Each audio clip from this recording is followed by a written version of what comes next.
So John, you have a very different approach to your hands than a lot of what's popular, not just these days, but for a long time.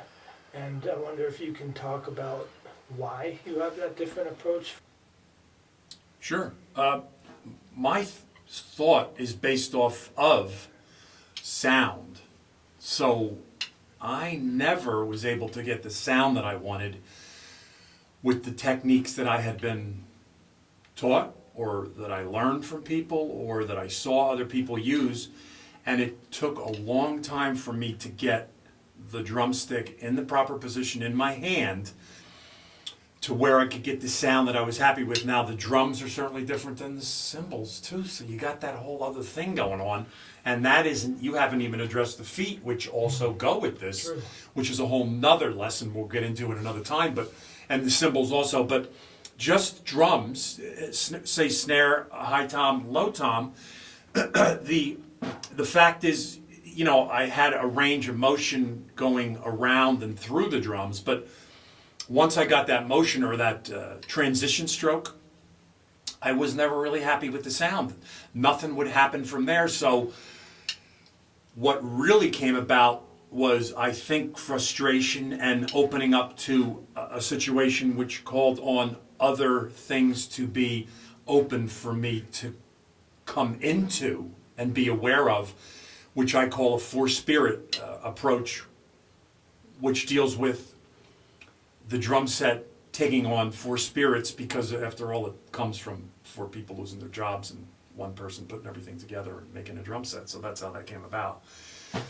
And I think once I got to that point and I sat and I meditated on this thing and I got up and I played the drum, or in my case the pad, because I'm in an apartment, a lot of really unique and different things started to happen. So the first thing I noticed was I stopped worrying about bounce, obviously, and just creating things in my hand and trying to really get a good sound on the pad. So I could give you an example of that, certainly, by playing the pad right now. So instead of that bouncy sound like that, I started to come in tight on the stick with my grip and started to let all the space accumulate in the back, the front, the middle of the stick, and that therefore all that sound started to come out the front and the back.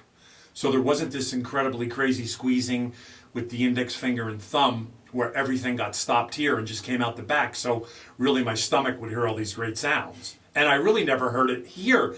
I never was happy, and Sam will tell you, we talk about this all the time, never happy on the playbacks and the recordings and live, getting off the stand, and I'd be like, I just can't stand my sound. Love the drums, but can't stand my sound. You're looking for that sound. So you were just talking about something that I don't think many of us think about. We think about the stick resonating, It's tough. but we don't think about the stick resonating in the front and in the back. And I think that's a very important thing to get into. So how did you even discover that that was the issue, and how did you go about deciding what to do about it? Yeah, once again, it's about allowing things to come to you and not chasing. So with the pads alone, you start to hear and edit things and you go, wow, wait, what about, what, try, go, do. And you start to maneuver the stick and you learn to walk the stick, to close it or to open it the same way, to do things that you would be doing in an abnormal way when you first get to it and you think of it as like, like something like this. To get that motion across under, to get to that one hit there, you have to create a whole new way of looking at the drum. Plus, you have to do what I call a grab and a drift. So you're constantly grabbing the stick and drifting. And to get to that point where you're playing under, you have to create a shaft here with this arm so things can happen. So all these things start to take place. Your body starts to change. I see changes in my arm and my chest. I'm not a weightlifter. I run and I ride bikes, but this whole thing I'm seeing so much more vitality with, plus the centering. And then came the platforming, and then I started to notice, wow, wait a second, it's all those things, the walking, I call it. I also have the thing called the wiggle, which we'll cover. And I also noticed that it's also a platforming to be strong in a situation where I can hold my arm out and then edit the sound.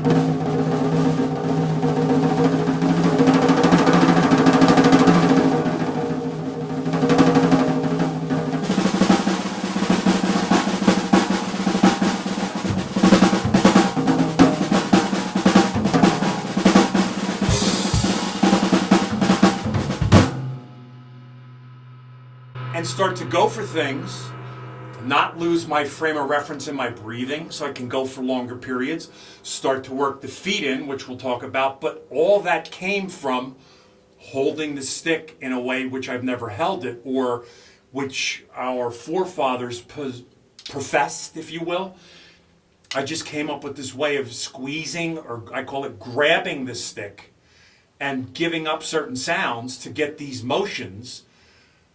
And voila, you got this.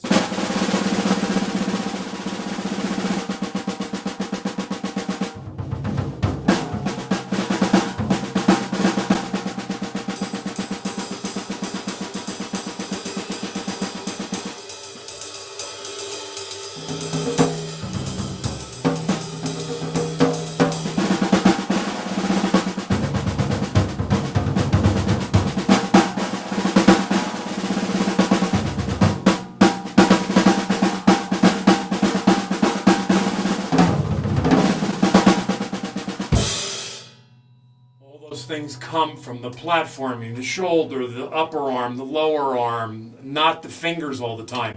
You got to get away from this wiggling of the stick, not the wiggling like this, the stick being out of control here. We have to start to get away from that to be able to get into these little seams that come up, or these rooms that you would normally not get into. A left-hand ride,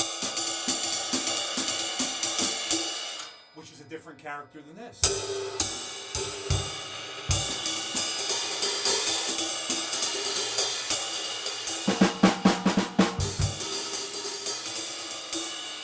A lot of those things I would never play if I wasn't able to grab the stick, drift, make up the parts of the clock face on the cymbal and the tom and the snare, to have that confidence and to be calm.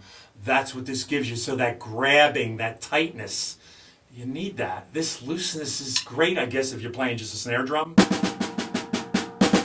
I don't know. I was never able to use those things. I don't play the open-close technique. I'm using like a little wiggles.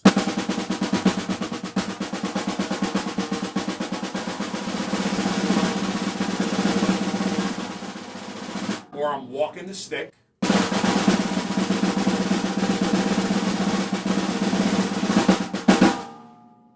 Those are the sounds I hear, and especially when I let the spirits in, the old timers have that sound, that tighter sound, because they're playing calf.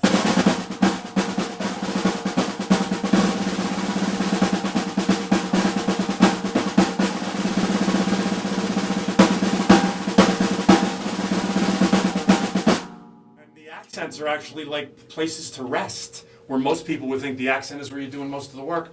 That's a resting place when you're grabbing and holding and drifting.